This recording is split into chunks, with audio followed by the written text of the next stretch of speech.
Olá, respondedores! Sejam bem-vindos ao segundo episódio do podcast Chamada de Emergência, um podcast especializado em temas sobre emergências químicas, comigo, Eduardo Moritz. E no dia de hoje, trouxemos lá de Santa Catarina, Joinville, bela e Santa Catarina, o Giovanni, do IMA, o Instituto de Meio Ambiente de Santa Catarina. Olá, Giovanni, tudo bem? Tudo bem, tudo certo, cara. Obrigado pelo convite. Um prazer estar aqui representando o IMA, Instituto Meio Ambiente de Santa Catarina. A gente já se conhece de alguns trabalhos, de emergências, inclusive, né? Participamos juntos e eu só queria iniciar fazendo os agradecimentos à nossa presidente, né? Como representa o Instituto, a nossa presidente, a Sheila Meirelles, ao nosso gerente de emergências ambientais, que a gente tem um setor específico para emergências, o seu Carlos Eduardo Rocha, e a nossa jornalista também que nos proporcionou estar aqui hoje, a Carolina Carvalho, da Ascom, da Assessoria de Comunicação. Então, a gente está representando todo esse pessoal e trazendo essa conversa contigo. Perfeito, Giovanni. Muito obrigado pela presença. Mas já vamos começar por aí, então. O que é o IMA, Giovanni? Me explica pra gente aí. Tá. O IMA é o Instituto Meio Ambiente do Estado de Santa Catarina. Ele veio da antiga Fundação do Meio Ambiente, a chamada Fátima, né? Era mais conhecido como Fátima. A partir de 2017, o IMA deixou de ser fundação para ser uma autarquia, né? Ser o instituto. Então, teoricamente, ele mudou dentro da estrutura do Estado alguma situação e de nome. Então, ele passou a ser Instituto do Meio Ambiente do Estado de Santa Catarina. As funções continuam as mesmas, o regramento continua a mesma, né? É o órgão ambiental do Estado de Santa Catarina. E dentro desse órgão, dentro da regional de Joinville, a qual eu trabalho, né, existem coordenadores regionais. Eu trabalho no município de Joinville e trabalho mais especificamente na parte de emergências ambientais, que são acidentes relacionados ao transporte rodoviário de produtos perigosos, o qual o IMA licencia também, né, faz parte de um licenciamento, essa atividade é licenciada por nós. Então, a partir do licenciamento, ele tem diversos fatores que vêm atrás do licenciamento.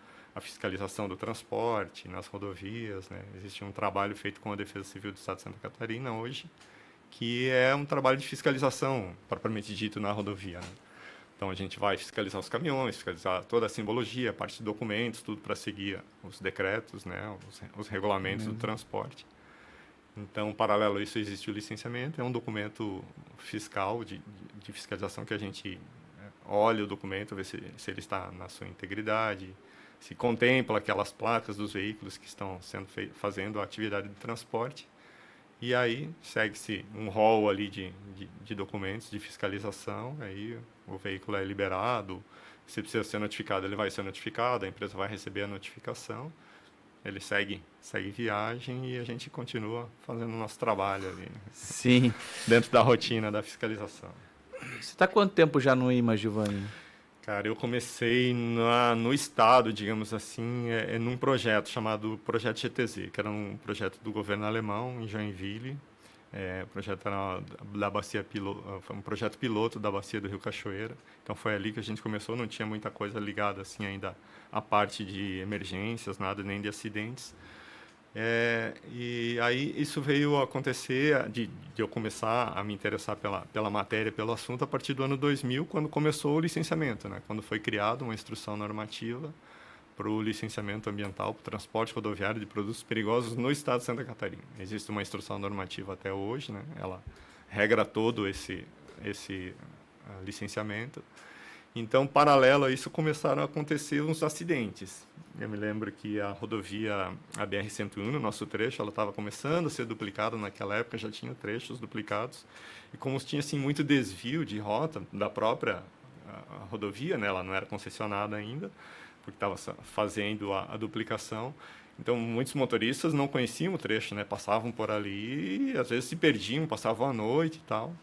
E a primeira chamada que eu recebi foi numa sexta-feira à noite, da Polícia Rodoviária Federal, que alguém pegou meu telefone lá na polícia, que a gente tinha deixado o telefone lá, quando estava se começando assim, falar em comando unificado das forças de segurança, né, de Santa Catarina. Aí falou, você é da Fátima? Só eu tenho teu telefone aqui, é que tem um acidente, tem um caminhão carregado com combustível aqui dentro do rio, eu não lembro agora o nome do rio, mas era perto de Joinville ali, entre Joinville e Barra Velha. Daí eu falei assim, mas como você conseguiu meu telefone? Não, eu tenho ele aqui na Polícia Rodoviária. Daí eu me lembrei que a gente tinha estava começando essa história, né? Falei, bom, 4 horas da manhã não vou ter nem condições, né, de poder avaliar alguma coisa assim. Daí ele falou, não, na verdade ele não está dentro do rio, mas ele está próximo, caiu. Então a gente também está orientando para que a partir da hora mais clara do dia aí a gente possa se organizar para fazer o trabalho. E a gente chegou lá, a primeira coisa que foi identificar a simbologia atrás do caminhão, né? Líquidos inflamáveis, era um caminhão que estava carregado com gasolina, inclusive. E ali foi, e agora o que vamos fazer sem saber o que fazer, assim, a princípio, né? Buscar na literatura, coisas que a gente já tinha visto, assim, porque eu até então não tinha feito nenhum curso, assim, na área de emergência, né? O que fazer nessa situação. Tentamos da melhor maneira possível resolver o assunto, ainda bem que ele pegou uma vegetação ali de barranco, não arrebentou válvula nem nada. Aí foi removido o caminhão, tá? Daí pensei, não, eu preciso, represento agora uma instituição, eu preciso me orientar quanto a essa questão, assim, né? Qual a melhor maneira de poder atender. E aí comecei a me informar, onde que tinha cursos nessa área de emergência. E a primeira referência que apareceu para nós, até inclusive porque é mesmo órgão de Estado, foi a CETESB. É o mesmo órgão de Santa Catarina, do Estado de São Paulo. Eles já tinham consolidado essa parte de emergência deles. Eles têm, assim, há muito tempo e tudo. Liguei para lá e fui. Daí falei, dá uma olhada na internet, que a gente lança lá anualmente os cursos que tinha lá. E aí entrei. Primeiro, acho que foi de gestão no transporte rodoviário de produtos perigosos que eu fiz. Parte de legislação e tudo, era uma coisa que a gente já seguia. E pensei, bom, isso é interessante, né? Daí agora, qual é a sequência desses cursos, né? Aí sim começou a parte de emergência, atendimento a emergências químicas, né? Ou no transporte, alguma coisa assim. E aí foi. História de começar a conhecer equipamento de proteção respiratória, roupas nível A, B e C, aquela questão toda, começar a colocar roupa. Até faz muito tempo, hoje vendo a foto aqui, faz muito tempo que eu não coloco uma traje A totalmente encapsulada, com EPR. Tá com saudade já? Eu tô com saudade já, porque é uma coisa que... se eu me deparar com ela agora aqui, por exemplo, já vou dar uma pensada. Não, vou começar por onde ia colocar, né? Tem toda aquela história, né? Você começar a colocar. Tem uma aqui, Giovanni, se você quiser matar à vontade, tem uma aqui, encapsulado, vamos lá. Por baixo, bota, luva. Não vou passar à vontade, não. E aquela questão de você botar luva de procedimento, depois luva química, depois a própria luva da nível A, que é muito difícil de você operar. Bom, né? Você sabe disso, trabalhar com ela.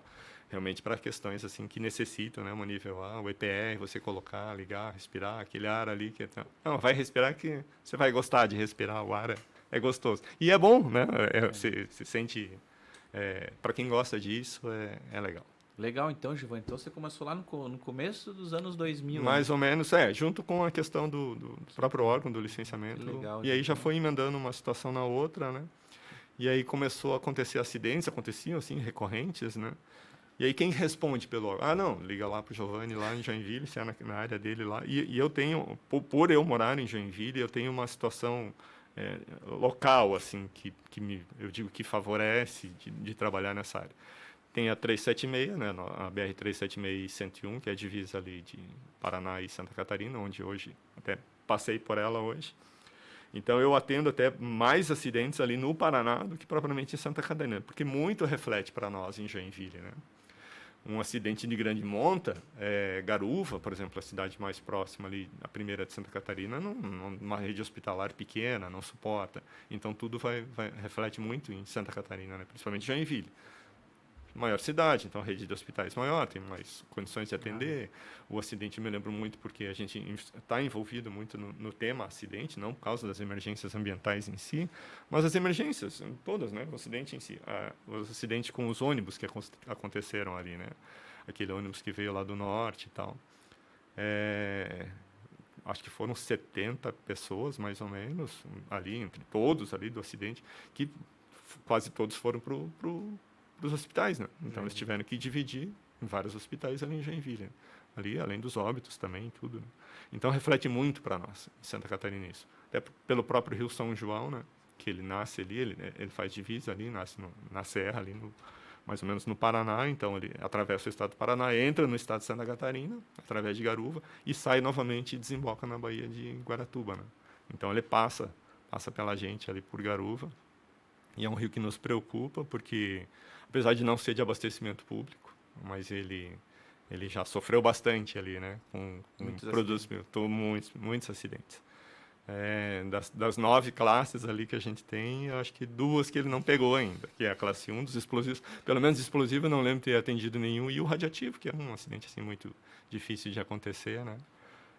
Então, mas do resto, cara, das 9 ali, o resto ele já pegou. Ali. Em Joinville, hoje, falando em Santa Catarina, Joinville é o lugar onde mais acontecem acidentes no estado?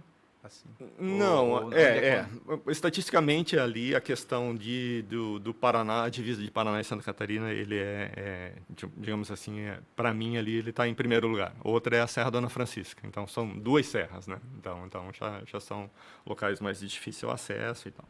Então, digamos assim, eu atendo os dois piores locais, assim, então a 376 101 e a Dona Francisca. Em paralelo a isso, ao trecho da 101 também, entre Barra Velha, Florianópolis ou até mais ao sul lá, a gente teve um último acidente aí com óleo vegetal, acho que inclusive foi na região de Maracajá, mais ou menos perto de Criciúma. Aí estava um pessoal nosso fazendo operação de fiscalização ali por perto, inclusive da gerência de emergências. Daí eu marquei o Carlos no WhatsApp e falei, viu que teve um acidente lá em Maracajá? Falei, a gente está na operação e o colega de Criciúma aqui já está se deslocando para acompanhar o acidente lá, porque é uma obrigação do órgão ambiental estar em acidentes, né? Principalmente os considerados do transporte de produtos perigosos. Porque a imprensa ela também participa hoje muito disso, né? Eles têm acesso muito fácil, a comunicação hoje para eles é muito fácil, assim como a gente trabalha assim numa rede de WhatsApp, né, que a gente tem os grupos aqui que a gente faz os trabalhos, eles também têm, então também ficam sabendo. E eu lembro que eu fui atender uma vez um acidente com gás cloro ali na área de escape aqui da 376, né? Aí cheguei lá, eu não estava com roupa ainda identificando, né, que eu era do órgão e tal, e eu vi o repórter falando e ele perguntou para alguém da concessionária, o órgão ambiental já foi avisado? Que eles veem pela placa, simbologia, e viram aqueles tanques de cloro. Daí eu falei, já. Daí ele falou, já, que bom. Mas eu não falei que eu era do órgão ambiental. Daí depois eu estava falando ali, aí eu falei, não, eu sou na época era Fátima. Eu às vezes eu vou falar muito em Fátima e em Ima, porque às vezes desse tempo remoto atrás era muita coisa então envolvida com Fátima ainda. Né? Quanto que foi a virada de 2017? 2017. Deixou de ser fundação e passou a ser Ima. Hoje a gente já está mais acostumado com Ima, né? E hoje isso trouxe benefícios pro órgão, vamos dizer assim? Trouxe benefícios. Por exemplo, a gente estava comentando sobre a nossa gerência de emergências ambientais, né? No caso do Carlos Rocha, que é o nosso gerente, ela se fortaleceu. Ela foi criada assim exclusivamente para atender, porque a gente antes tinha um plantão de atendimento, né? Eu me lembro que até esse plantão ele existe ainda, um telefone, né? Um 0800. Ele chamava-se PARE. Uma sigla, PARE, Plantão de Acidentes e Reclamações Ecológicas. Então, tudo que era evento relacionado ao meio ambiente caía nesse telefone. Era animal morto, era, às vezes, na praia, né, algum baleia, alguma coisa assim. Então, tudo caía lá. E aí, quando veio a GEPAS, que é a nossa Gerência de Emergências e Passivos Ambientais, a gente resolveu estruturar a parte de atendimento à emergência, porque na nossa licença, na licença ambiental, vai o número do telefone de emergência. Então, 24 horas, ele tem que ser respondido. Né? Então, durante a semana, durante o horário normal de expediente, ele funciona dentro do IMA sede, dentro da gerência mesmo, o telefone funciona lá, e nos finais de semana ele fica linkado na portaria, a portaria 24 horas, lá na sede. Então, daí, quando acontece algum evento, obviamente cai lá com o porteiro, ele não vai poder decidir o que ele tem que fazer. Então, a orientação é passar a informação logo para o telefone funcional do gerente, que também fica com ele, né, 24 horas por dia. E aí, ele dispara. Por exemplo, se é na minha região, é certeza que ele vai ligar para mim. Então, o meu telefone também, eu fico com ele ligado, assim, durante o final de semana, essas coisas assim. E aí, ele vai me ligar, ó. Tá, aí, às vezes, pelo grupo, a gente já fica sabendo, né? Então, só liga para confirmar. Já soube, já viu ali no grupo, tem condições de atender, pode ir. Pode. Eu só não vou quando eu estou em férias. Fora isso, sabe que já não tem final de semana. Você gosta tanto do negócio, capaz de ser em férias mesmo, né? Não, já trabalhei em férias, só que eu não podia ir, né? Eu estava sem condições de pegar carro para ir, obviamente também não ia, né? Precisava respeitar as minhas férias, mas daí eu fico orientando pelo telefone. Faz isso, faz aquilo, já chegou tal coisa, orientem isso, ou pegue daí depois o pessoal, mas você não está em férias? Estou. Estar em férias é uma coisa, você está à disposição ali, porque não tem como, cara, você olhar ali o que está acontecendo, o que a gente faz? O que faz? Tá? Precisa ter alguém do órgão ambiental, não sei, não, já estou aqui, já estou disparando lá, ou o próprio Carlos Rocha, ele já dispara para o gerente mais próximo, né, porque gerente conversa com o gerente, né, então, manda alguém lá para atender. Esse, quando eu estava em férias, foi em Itajaí. E eu falei para ele, cara, se precisar eu vou. Era numa sexta-feira à tarde, né? Dele, não, fica aí. Vai trabalhando pelo telefone. Eu falei, cara, não me custa nada. Estou a 40 quilômetros aqui de Itajaí. Não, fica aí, vai trabalhando no telefone. Depois, às vezes é ruim, né? Você querer ultrapassar alguma normativa. Então, sou um funcionário público, eu também não posso, da minha própria vontade, pegar e ir lá, o meu carro, né? Também não vou pegar um carro oficial porque eu estou em férias. Sim. Pegar o meu carro, e o cara vai dizer, o que você está fazendo aí? Você está em férias? Não, mas quando a pessoa gosta do que faz, e a gente vê isso em você, né, Giovanni, que a gente já trabalhou em emergência, é diferenciado, né? A gente sabe que você gosta de fazer o negócio e quer fazer bem feito, isso é muito legal, né? Mas me conta, se está todo mundo curioso para saber que aconteceu uma emergência, assim, que te chamou a atenção, algo diferente aconteceu, cara, algo assim que você lembra, assim, que, nossa, essa emergência foi... Uau! Bom, eu vou lembrar de uma, já vou te dar uma dica, que é de São Francisco, né? Eu estava até pensando, assim, eu acho que uma que foi um histórico, assim, para mim, acho que para todo mundo que trabalhou, principalmente nos setores, nessa área de segurança que a gente chama, né, dos órgãos de segurança pública, a qual o IMA faz parte, também junto com o Bombeiro, Defesa Civil, foi esse evento de São Francisco do Sul. Então, eu acho que eu posso começar por ela, porque de acidentes rodoviários, assim, a gente já está meio métier, já está meio acostumado, né? A empresa de emergência a gente já aciona, ou a própria, hoje, essa rede de comunicação das transportadoras, ela está bem consolidada, de tanto serem penalizadas, né? Muitas multas a gente emitiu por não atender a parte ambiental, ou não ter, na época não existia um regramento para ter era a obrigação de ter uma equipe de resgate ambiental, de emergência ambiental contratada para atender. Então, a gente pegou...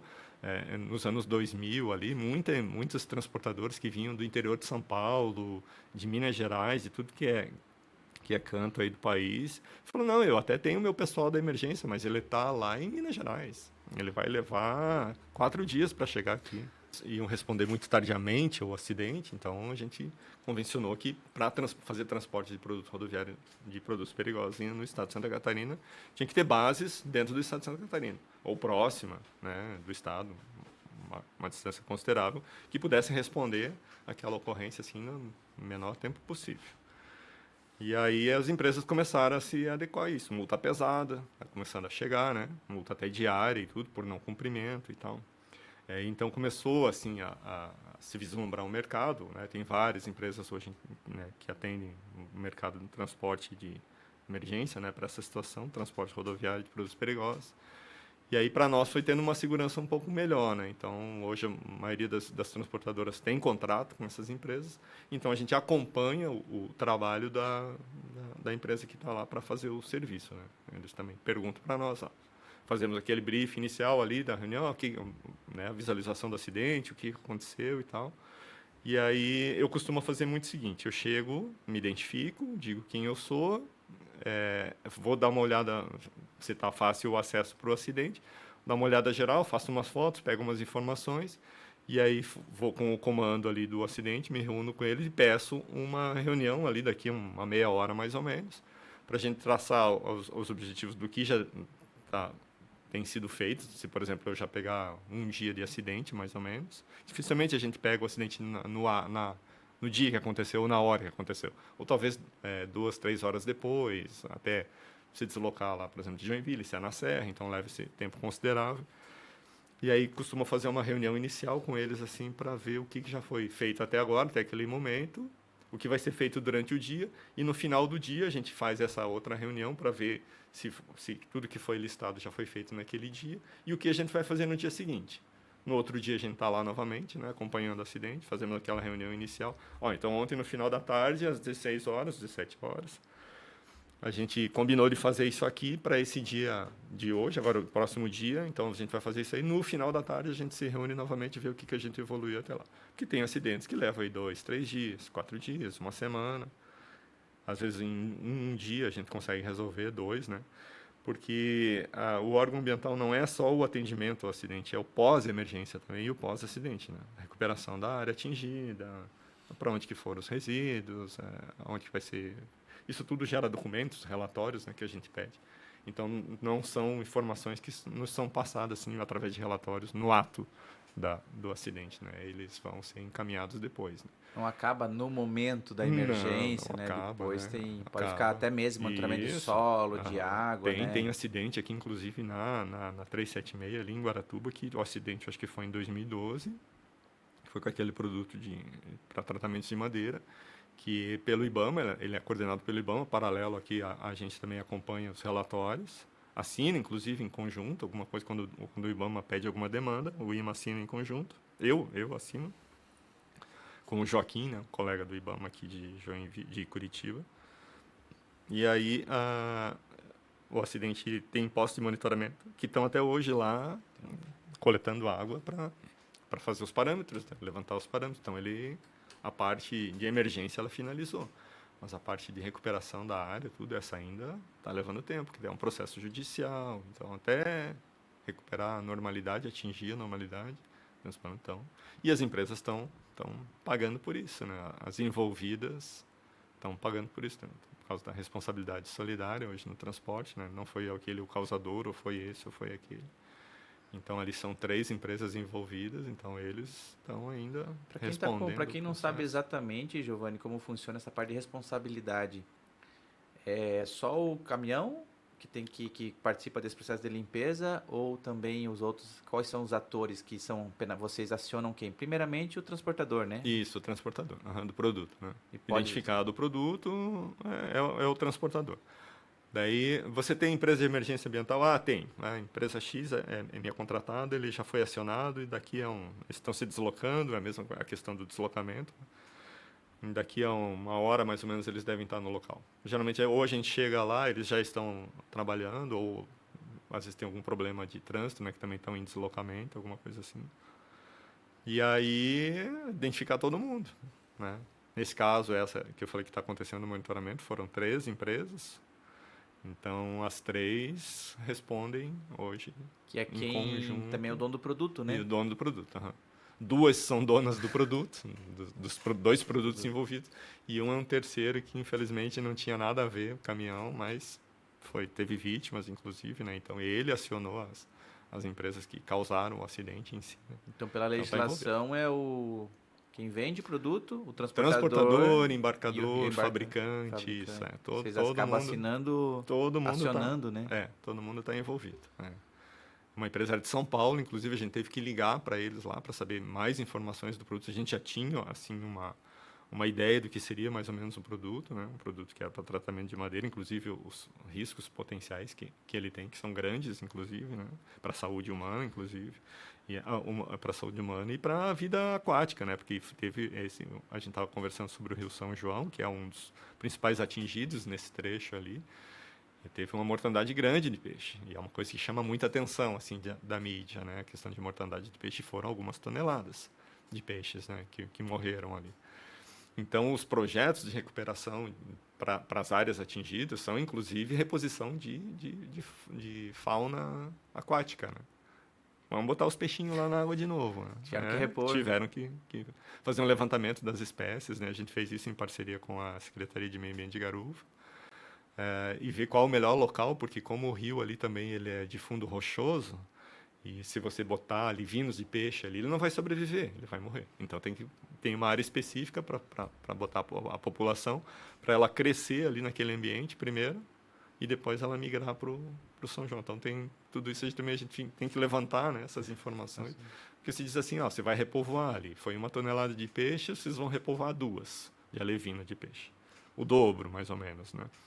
Aí não é simplesmente você pegar ele como ele vem quando compra, assim, pegar e largar com água e tudo lá no rio, porque vai dizimar, vai matar. Então tem que ter um projeto, um estudo. Senão simplesmente você acha que o cara pode... eu vou compensar, eu compro lá os alevinos lá de peixe, largo lá no rio e deu. Não, né? Tem que ser tudo para que aquele trabalho evolua, porque ele está gastando naquilo ali, né? A empresa está gastando, ele é uma das penalidades dele. Então, digamos assim, ele colocou lá, mas eu assinei o TAC lá, por exemplo, termo de compromisso, que eu ia dobrar a fauna aquática. E aí fiz a minha parte. Se eles morreram depois, o problema não é meu. Não, mas você também simplesmente largou lá. Não, então, tudo é acompanhado, né, pelo órgão ambiental, aonde que é colocado, como é que é, para ver essa evolução. Você falou agora em punições, né? Isso então, como é que quem então participa desse processo do acidente, ele pode ser penalizado multa, dinheiro? Isso. E quais são as outras possibilidades, assim? O que mais pode acontecer com ele com esse problema? Pode acontecer embargos, né, da atividade, por exemplo, uma coisa que a gente pode embargar é a atividade de transporte. Pode suspender a licença dele, se acaso ele não tiver com irregularidades, né? Por exemplo, aquele caminhão não estava previsto no licenciamento. Ele comprou um caminhão muito recentemente, quis colocar para rodar, para começar a lucrar, e esqueceu de informar o órgão ambiental que aquela nova placa, ou daquele conjunto, né, cavalo mecânico e carreta, mais ou menos, é o conjunto que a gente trata assim no licenciamento, ele tem que estar previsto no licenciamento e devidamente autorizado pelo órgão ambiental para começar a fazer o transporte. Nas operações, a gente vê... Hoje a gente trabalha muito com informações, né? Um tablet, né? Por exemplo, um sistema linkado à sede, né? A gerência de licenciamento. Então, eu consigo baixar as licenças todas que foram iniciadas ou protocoladas no dia de hoje. Se eu vou fazer fiscalização amanhã, eu tenho o meu relatório na íntegra. Assim. Tudo que entrou ontem, eu tenho hoje na minha mão para o licenciamento. Então, se por acaso ele colocou essa placa no licenciamento dele ontem, para mim já vai aparecer, se ela já está vigente, né, se ela já está autorizada, vai aparecer na fiscalização. Se não está, eu pego ou o documento físico para ver se ele já está previsto ali e tal, ou nessa situação que ele não está, a gente dá um prazo para ele, então, para ele apresentar a documentação. Não, mas, às vezes diz assim, não, mas eu fiz o pedido para colocar a placa, mas não recebi ainda a licença com a nova licença com a placa já prevista e tal, amparada. Aí a gente dá um prazo ali para ele, acho que mais ou menos em 7 dias, para que ele apresente ao órgão ambiental o documento, a licença já com...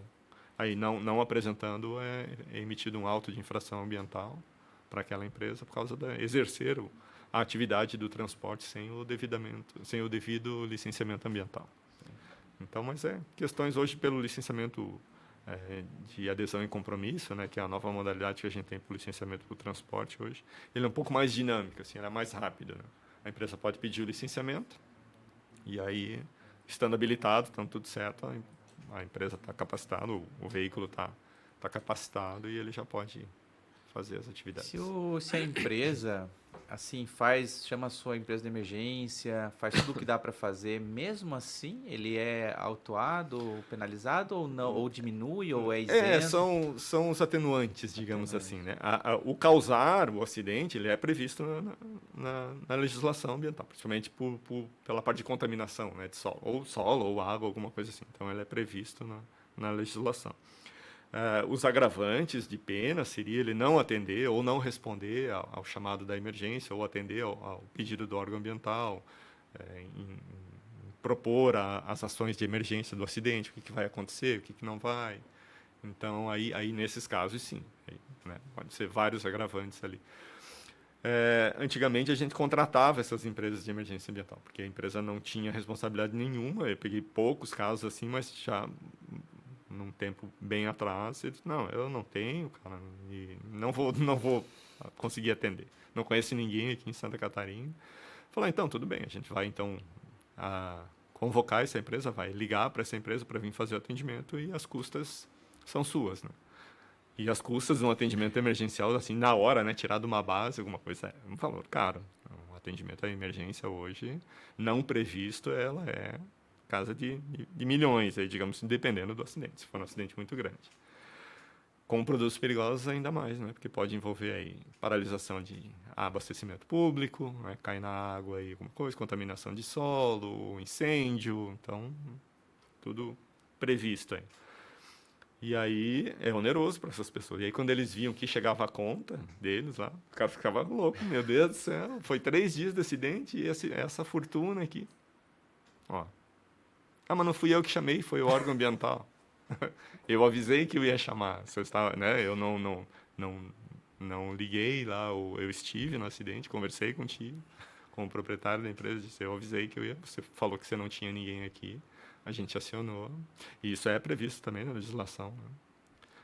As custas são por conta do causador, né, do acidente e tal. Então, hoje eles já estão bem mais preparados, vendo essas questões assim, né, de atendimento emergencial, assim, o quanto oneroso é isso. Hoje as empresas já estão mais precavidas quanto a isso, né?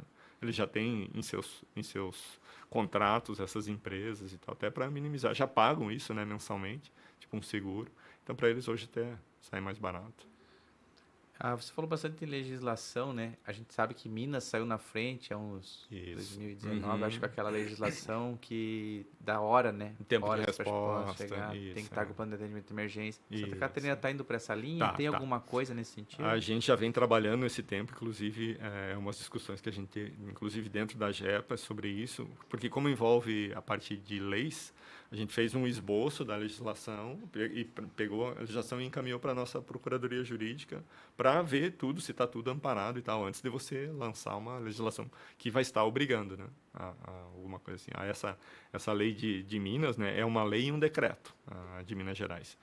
Então, eles saíram na frente, assim, então os estados também estão copiando, né? E a gente, pelo menos, que é Santa Catarina, quer também estar aí nessa vanguarda, aí, acho que talvez ser o segundo aí nessa questão. Então, tá para sair já. Tá para sair. A gente espera que já tem, até onde eu sei, já tem um esboço da legislação, essa questão, assim, de lançar, porque daí é parte do governo, né? De lançar essa legislação.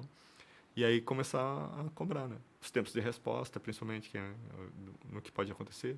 Há um tempo a gente fez umas reuniões assim com essas empresas de emergência, porque estavam tudo um pouco meio largado. Eles já estavam um pouco mais seguros assim no acidente, sabendo que a gente sempre estava participando, discutindo ideias do que fazer, o que não fazer. Então eles estavam um pouco mais tranquilos quanto a isso, né? Então o tempo de resposta estava nos preocupando assim, porque a empresa ia lá, dava uma olhada a empresa contratada, digamos assim, de resposta à emergência, ia lá, dava uma olhada no acidente, viu o que é, fazia um relato inicial e saía.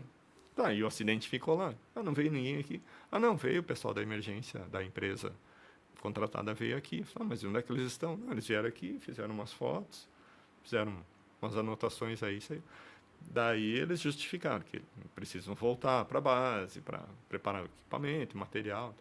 E a gente falou assim, olha, vocês vão ter que começar a atender a primeira resposta já com equipamentos mínimos, já para a primeira resposta. Todo mundo aqui fez um curso de primeira resposta. A gente começou essa área de emergência com primeira resposta, né?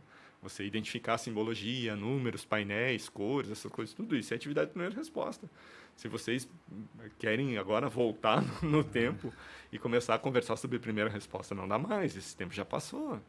Então, a gente já tem que começar a atuar diretamente na emergência, né? Então, vocês já vão preparados para alguma situação. Se aquilo não vai ser utilizado, deixa lá dentro do veículo, não precisa mobilizar, vai desmobilizando aos poucos. Precisa utilizar, já está ali para uma pronta resposta, já tem os equipamentos, então é mais fácil. Eu vejo que a concessionária é muito parceira, principalmente nossa, do órgão ambiental, porque eles também têm equipamentos, assim, às vezes, de pronta resposta.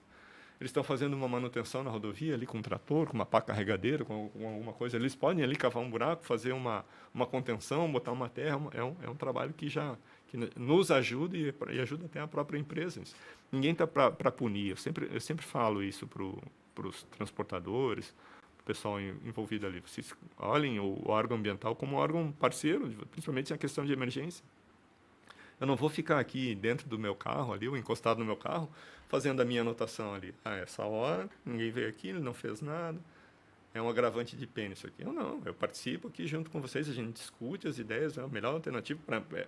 Eu preciso dessa resposta para o meio ambiente, porque eu vou precisar depois responder para ver como é que ficou essa situação toda. Então, tem que estar tudo alinhado com vocês aqui. Então, o órgão ambiental é parceiro, a gente sempre fala para eles, que sempre é com caráter punitivo, né? Eles sempre olham a gente com o caráter punitivo. Vai ter as penas e as sanções depois, obviamente, se não fizeram nada, a legislação é clara e eu tenho que segui-la, né? Eu sou do executivo, digamos assim, né? A gente executa as leis. Eu não posso me furtar a isso.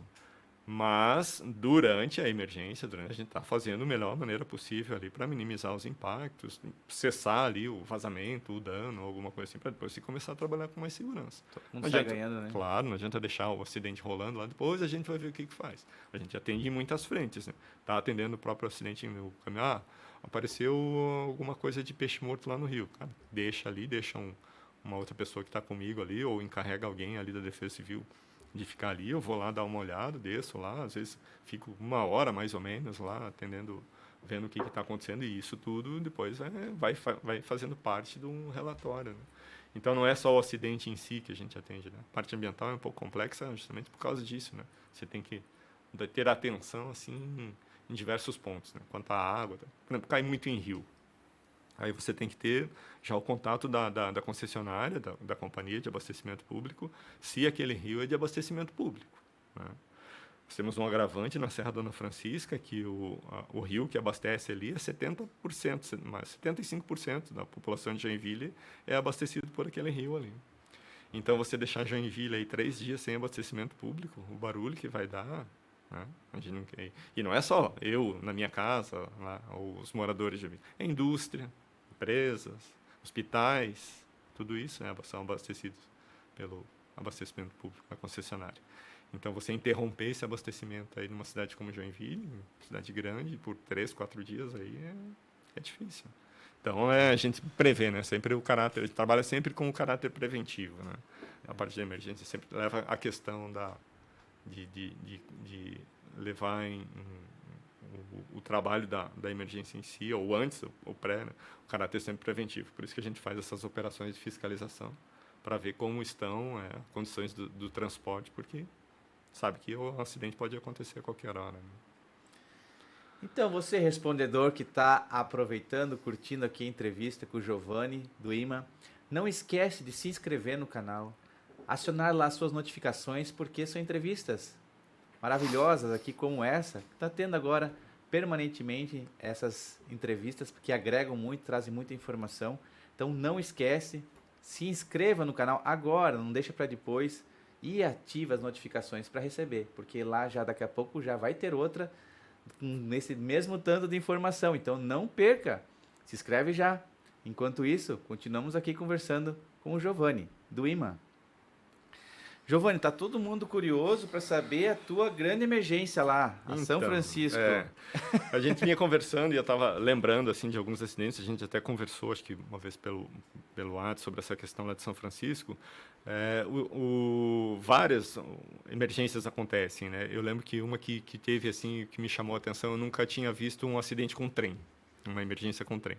Não era produto perigoso carregado, porque tem um trecho só em Santa Catarina que eles transportam produtos perigosos, que é na região lá do Planalto, mas foi ali na descida da serra, entre São Bento e São Francisco do Sul. Ele estava carregado com soja, mas as máquinas, né, com óleo diesel e tal. E o cenário de acidente de trem é uma coisa que eu só tinha visto em filme.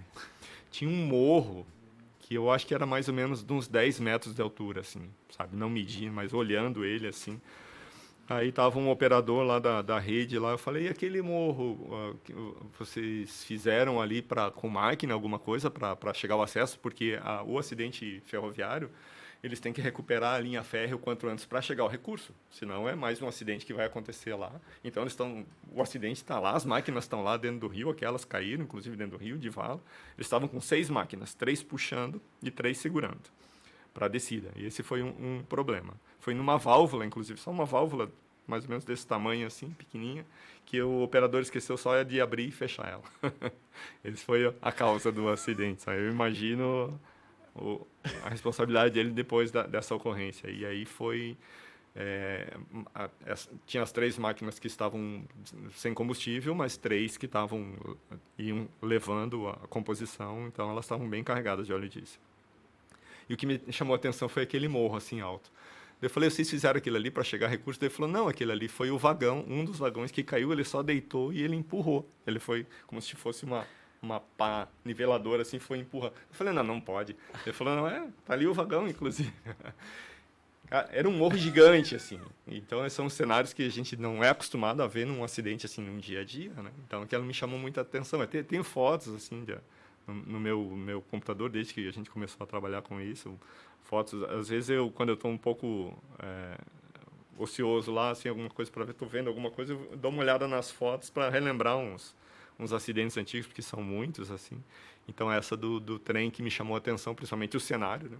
É um cenário de guerra, assim, um acidente com trem, porque você tem tensão, o vagão em si sozinho ele já é pesado, e ele carregado, então, ainda, né? Mais peso ainda. Então, é isso que fez aquele estrago. E um dos grandes acidentes assim que ficou muito na mídia para nós foi o acidente de São Francisco do Sul, porque a gente não sabia sobre o nitrato de amônio, né?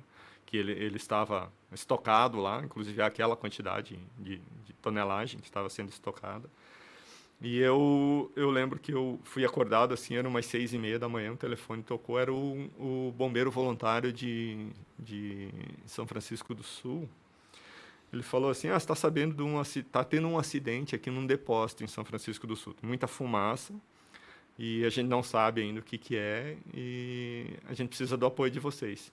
Eu falei, não, tá, eu já vou, né, vou me preparar aqui, vou para o órgão, vou pegar minhas coisas, vou pegar o carro e vou para aí. Ah, mas você está vindo logo? Eu falei, não, é só o tempo de eu me arrumar aqui, nesse meio tempo já vou me inteirar de informações. A gente não tinha, assim, esse grupo, não tinha muitas informações.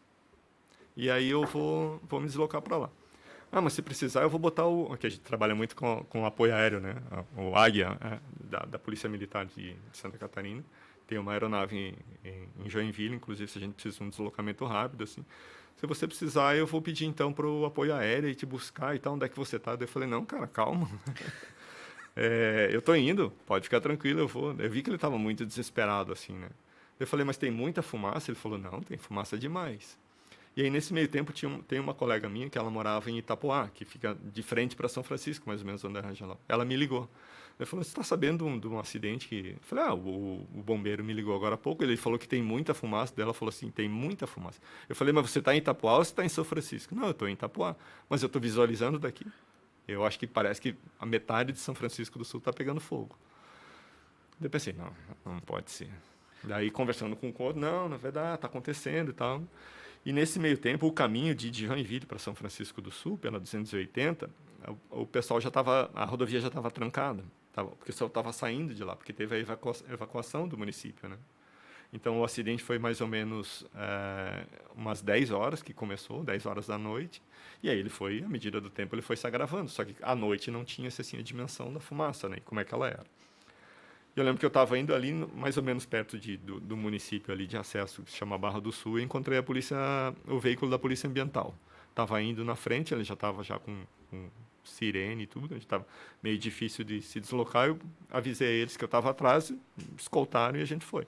E o pessoal saindo de São Francisco do Sul. Vi muita gente saindo a pé, carregando filho pela mão, saindo com roupa que estava, assim, falei, não, mas o que está acontecendo aqui, né?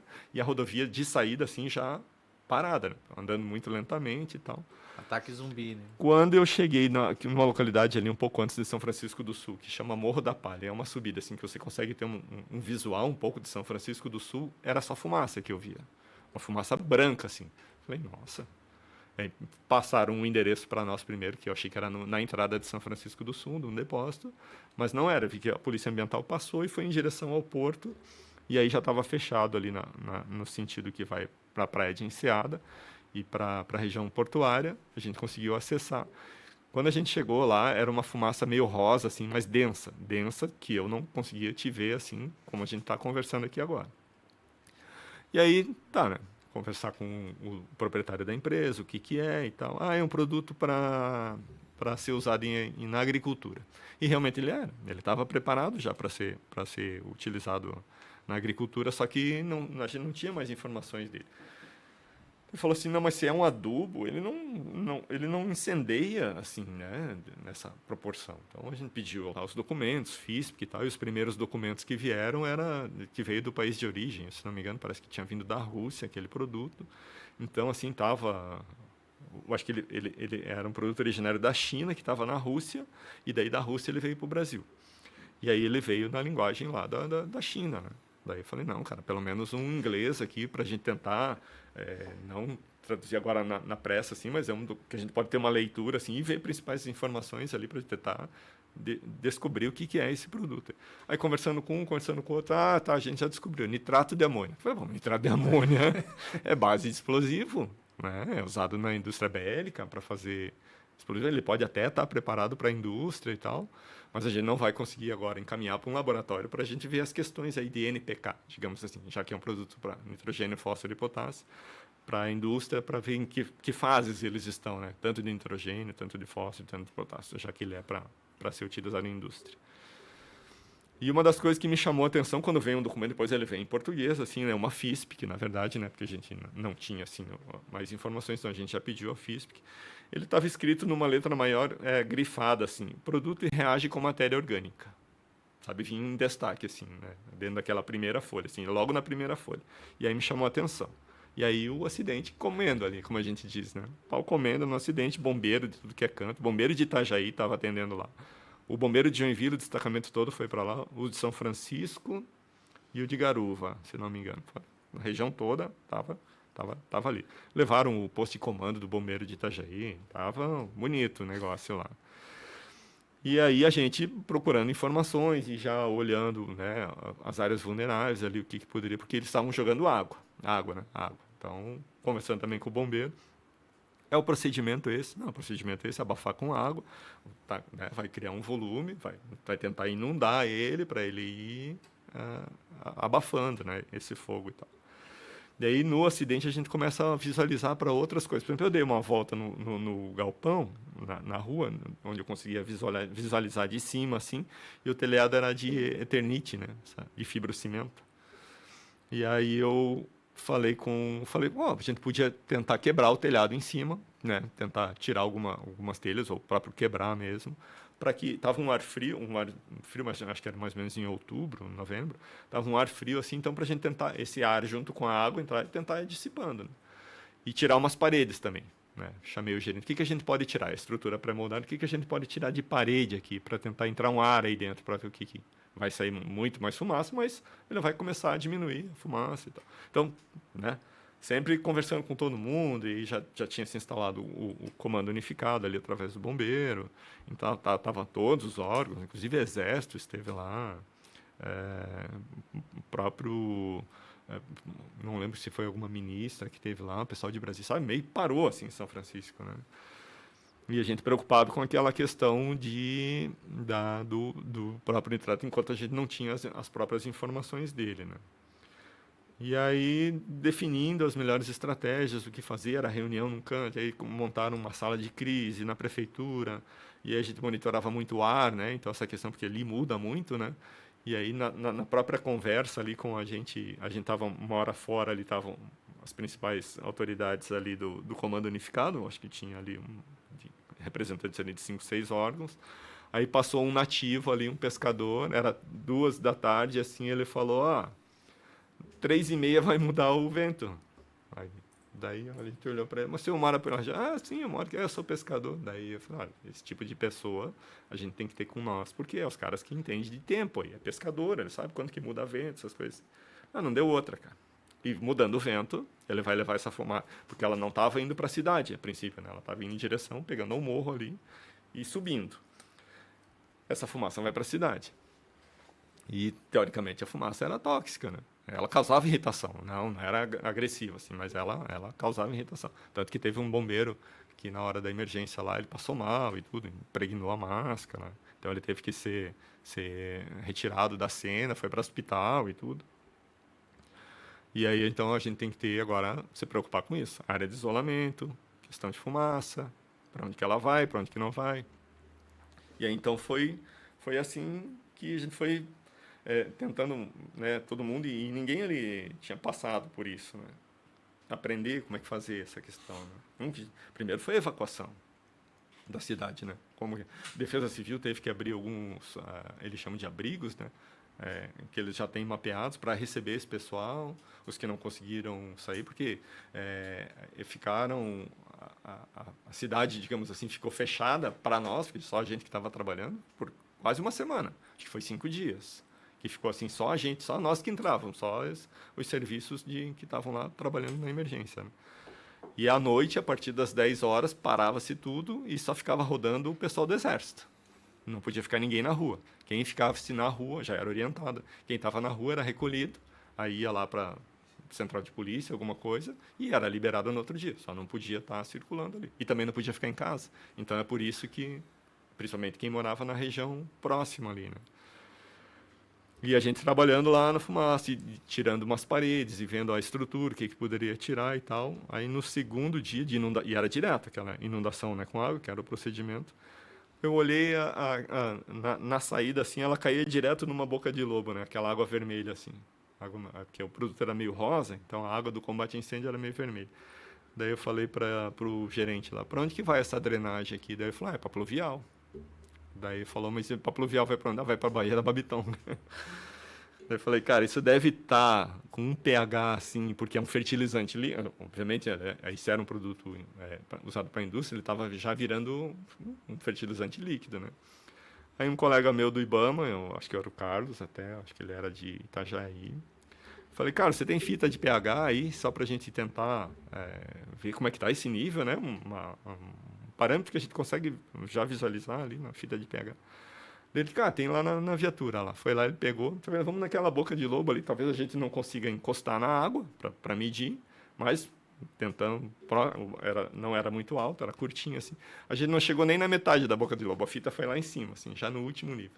Daí ele falou ali, olha, tá altíssimo aqui o pH, cara, e isso aí vai virar matéria orgânica lá na Baía da Babitonga. O resultado disso é criar muita matéria orgânica, vai consumir muito oxigênio lá dentro dentro da água, e os peixes vão acabar morrendo justamente por falta de oxigênio, porque ela vai capturar o oxigênio da água para ela crescer, né? Matéria orgânica, o plâncton vai crescer, vai captar muito oxigênio, pode dar mortandade de peixe também. Outra preocupação. Tá, o que nós vamos fazer com essa água agora? Porque o bombeiro não podia parar lá de jogar água, né? Esse era o princípio do combate a incêndio. E aí Mas nesse momento, Giovanni, você já tinha noção que estava chegando assim, chegando no Paraná, não fumaça? tínhamos, a gente não tinha noção, né, disso aí. Aí no terceiro dia, no segundo dia, como eu tinha contato na CETESB, alguém ligou para o meu telefone, conseguiram lá meu telefone e falou, Giovanni, porque eles têm aquela parte de monitoramento de fumaça em São Paulo, né? A gente tem os monitoramentos aqui, tem por satélite, e ela já está já aqui em São Paulo, já está passando aqui. Eu falei, é densa? Ele falou, não, a gente tem a foto satélite e vou te mandar no telefone. Era como a fumaça estava saindo de São Francisco. Eu tenho fotos, se soubesse, a gente tinha trazido aquela fumaça bem densa, assim, que você não consegue visualizar o outro lado.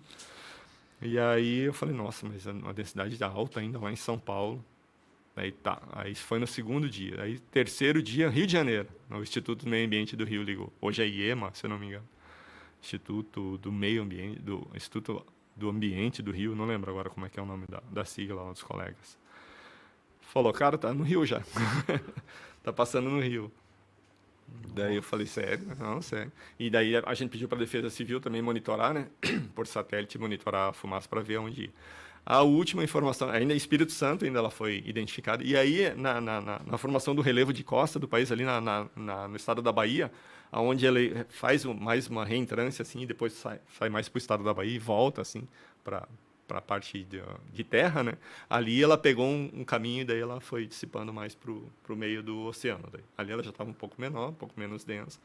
Mas então até a última informação que a gente teve, que foi mais ou menos no estado da Bahia, onde foi monitorada, foi avistada assim, a fumaça. Sem contar que quando ela mudava, porque daí durante os dias elas foram mudando, teve dia que foi fechado o aeroporto em Joinville, porque ela já estava atravessando a Baía da Babitonga, e Joinville faz divisa com São Francisco do Sul através da Baía da Babitonga, e o aeroporto é uma região próxima da Baía da Babitonga. Então, já estavam considerando fechar o aeroporto para voo, a partir acho que do quarto dia, mais ou menos. E aí, se não mudasse as condições de vento, para outro dia eles iam manter. O aeroporto já ia ser fechado à noite, então, por uma segurança, né? Já não operava muito à noite. E aí, no outro dia, então, eles monitoraram lá, estava ok, então não ficou fechado, né? Só ficou fechado no final da tarde, assim, à noite, e daí no outro dia eles visualizaram que estava tudo seguro, reabriram, né, o aeroporto. Mas foi isso, os postos de comando mudando sempre, assim, de acordo com o que mudava a fumaça. A gente aumentava ou diminuía a área de segurança, porque você não tem como controlar a fumaça em si, né? Então foi uma aula, assim, para todo mundo. né, do que fazer, porque você estava atendendo tudo, né? Todas as frentes, assim. Aí essa questão da água, a gente resolveu fazer 2 diques de contenção para tentar segurar um pouco mais essa água do combate a um incêndio lá, para não deixar essa água toda com pH muito elevado ir para a Bahia e acabar não contaminando, mas ajudando a proliferar a alga e tudo na Baía da Babitonga. E aí a gente fez um dique de contenção numa praça, que serviu assim, ela funcionou bem. Aí, paralelo a esse dique já, caminhões juntando essa água e botando num depósito, né? Conseguiu uma empresa lá que tinha bastante tanque, né, para absorver essa água. Ele foi lá e falou, não, eu faço esse serviço, eu vou guardando essa água lá, porque isso tudo é matéria de prova, né, para depois, para perícia, para essas coisas assim. E aí ele foi represando essa água lá e quando eu cheguei, eu acho que no 4º dia, eu vi que o bombeiro estava colocando mais uma linha para combate a incêndio. Daí eu falei com o comandante, falei, cara, aquele dique, se vocês ainda continuarem com essa água aqui, ele não vai segurar esse volume, né? Ele falou, não, mas a gente ainda tem que tá no combate ainda, a gente vai jogar essa água. Eu falei, tá bom, fazer o quê? Então vamos botar mais caminhão lá para recolher, que à medida da água que vier, a gente vai recolhendo e se por acaso ficar muito ruim aqui, que não esteja dando tempo, eu vou lá e aviso vocês para diminuir um pouco a água. A gente para ali uma meia hora, até espera escorrer essa água, recolhe, aí voltamos ao combate a incêndio. Fiquei parado lá acompanhando a água subindo o nível, daí eu vi que ela não subiu e eles jogando água lá em cima. Deu no telefone. Vocês estão combatendo? Não, está combatendo. Falei, mas a água não está chegando aqui. Aí outra preocupação, então está indo para onde? Ela pegou ou talvez outro desvio, porque a pluvial a gente não sabe, a gente não tinha um mapa da rede pluvial. Chegamos até a pedir para o município um mapa que chegou depois para nós, assim, uns 2, 3 dias depois. Chegou o município da região, só que ele falou, olha, isso aqui está desatualizado. Embaixo aqui das calçadas, a gente não sabe o que tem aí, né? Se a drenagem oficial mapeada é essa aqui agora. Se foram feitos outras aí durante esse tempo. E era um mapa, assim, de 3, 4 anos atrás, né? De outra gestão e tudo. Bom, vamos trabalhar com o que a gente tem, que é esse aqui por enquanto, né? E aí eu vi que não vinha a água, e eles estavam jogando lá em cima, que dava para escutar, né? O caminhão do bombeiro lá era mais ou menos perto, assim. Pensei, vocês ficam aqui, eu vou para a reunião, que eu tinha que ficar ali, às vezes chegava a hora de ir na reunião lá nas salas de crise, eu vou para a reunião e já aproveito ver o que aconteceu lá. Subi lá em cima, fui na reunião, falei, eu vi que não chegou água esperada lá embaixo, daí não, a gente fez mais um dique lá em cima. Falei, vocês fizeram lá no local, fizeram uma piscina lá também, para tentar segurar ela um pouco mais. Falei, cara, ainda bem que vocês fizeram lá, porque tentei até procurar uma área para fazer, mas como ela era uma área fora ali do local,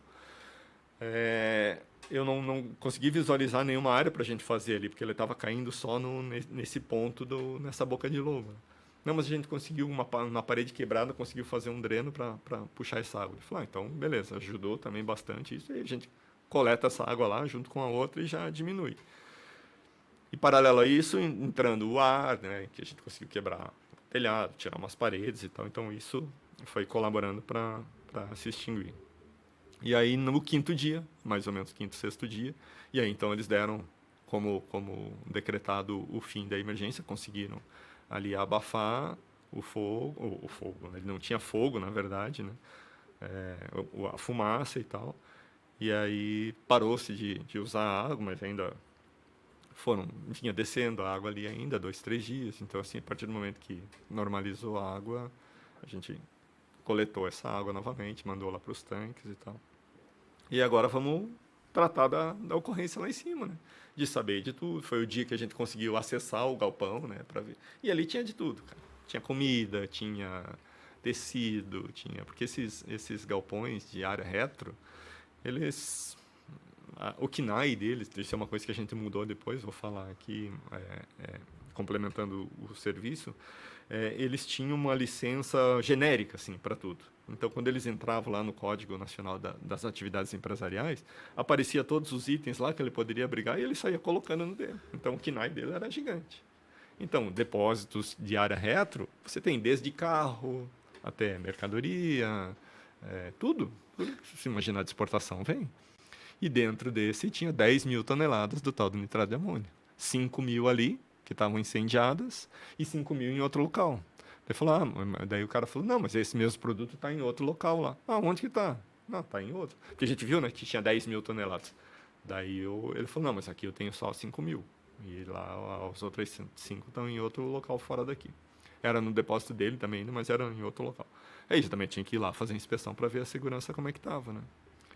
E paralelo a isso, na época o IGP, né, hoje é Polícia Científica, eles coletando a amostra, porque a informação do vigia noturno é que na noite anterior ela estava chovendo, e vinha de uma semanada de chuva assim, em Santa Catarina, ali na nossa região, e assim, de um dia para o outro, assim, o tempo melhorou, mas ficou muito aquela umidade no ar, assim, sabe?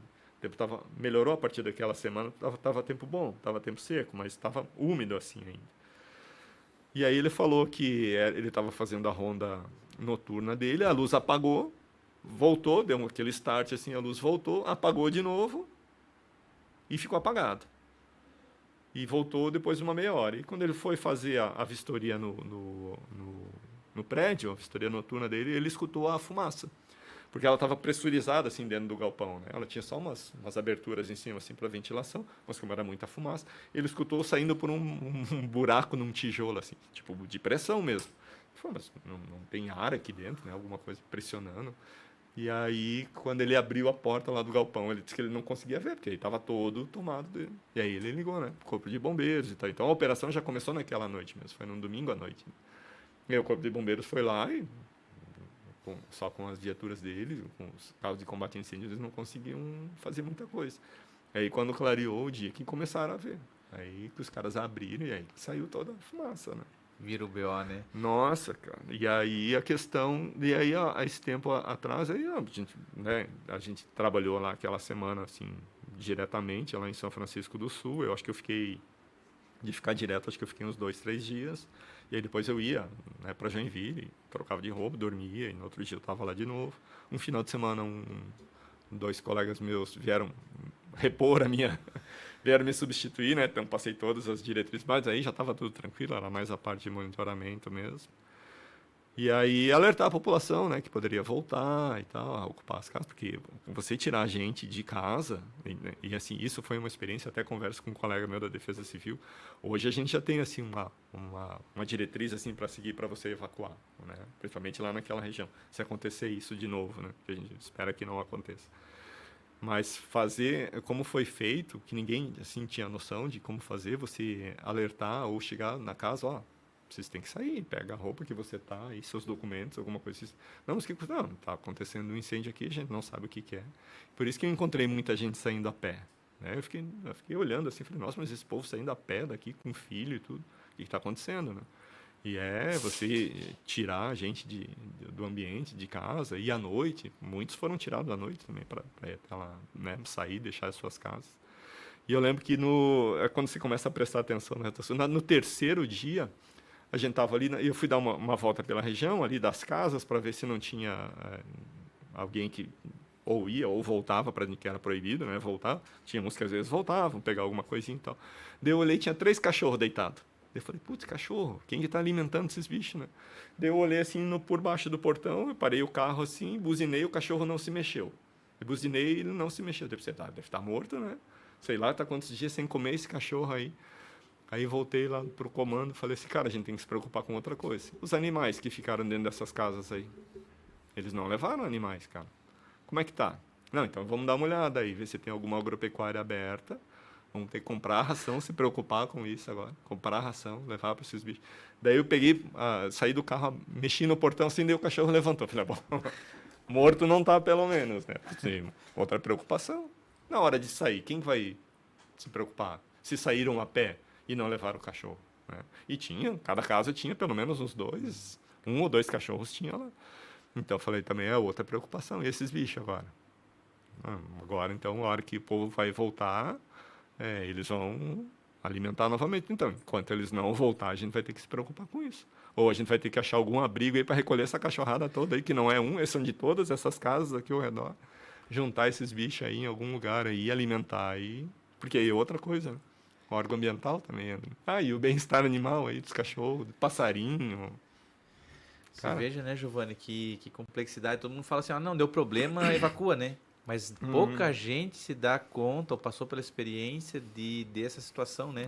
Para onde levar as pessoas, o que fazer com os animais, se a casa ficou aberta, ficou fechada, começa a plano de furto, né? Então é muito complexo, né? E você muito, pensar nisso tudo, né? No que você, assim, para frente, para pensar o que em absorver tudo. Então, por isso que estava todo mundo assim. Então, cada um fazia o seu determinada função dentro do seu órgão, né? A gente cuidava da parte ambiental toda, que envolvia todas essas questões aí de fumaça, água,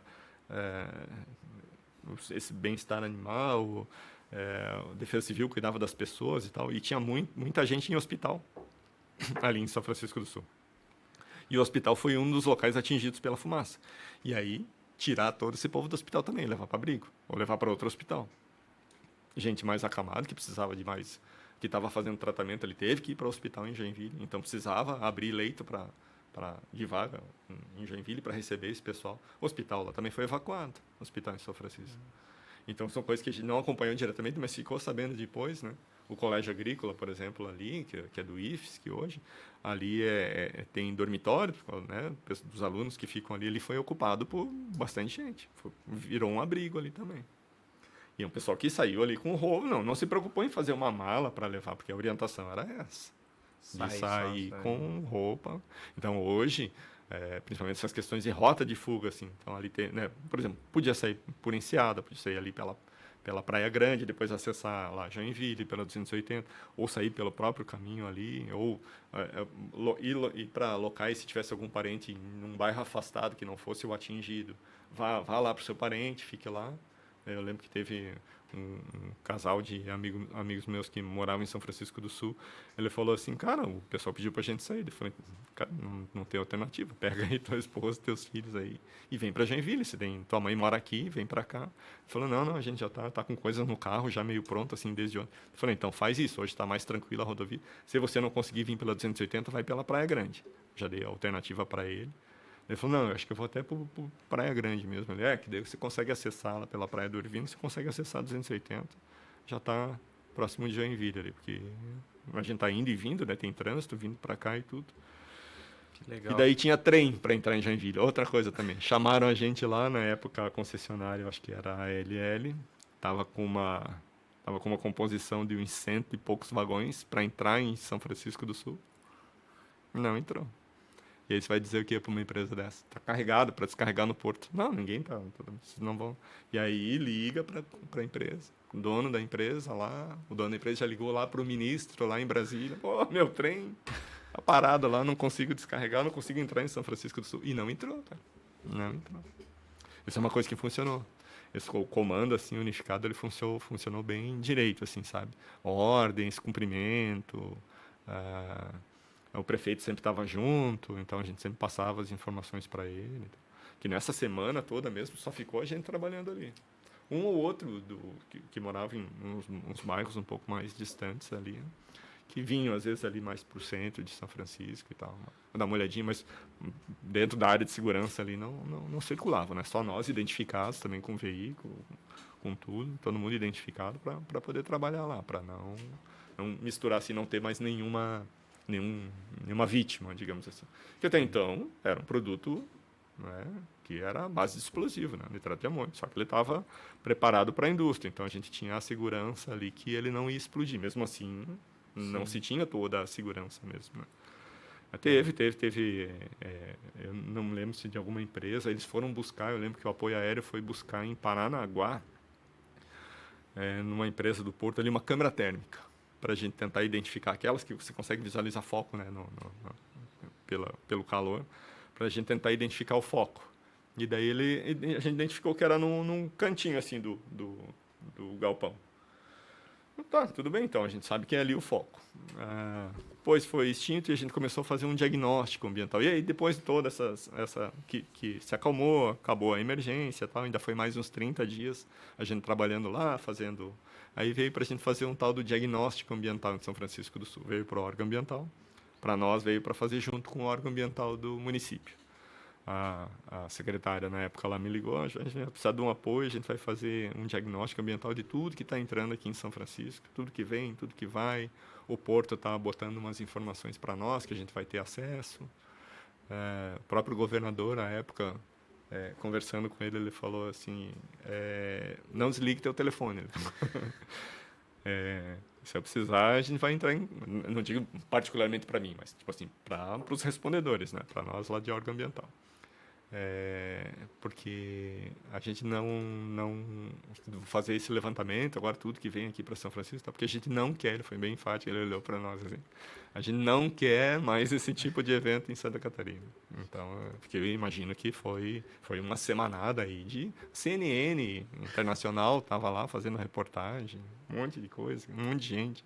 TV do Japão, cara, de tudo que lugar que se imagina, assim, foi São Francisco do Sul, foi mídia durante uma semanada, assim.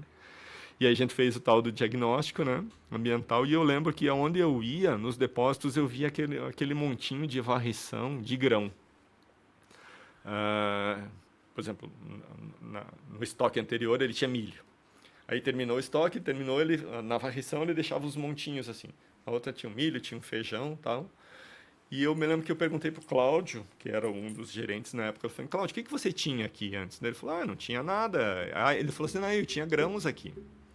Eu falei, cara, então foi isso que teve a reação, né? Porque a gente tá vendo essa reação, esses montinhos aqui.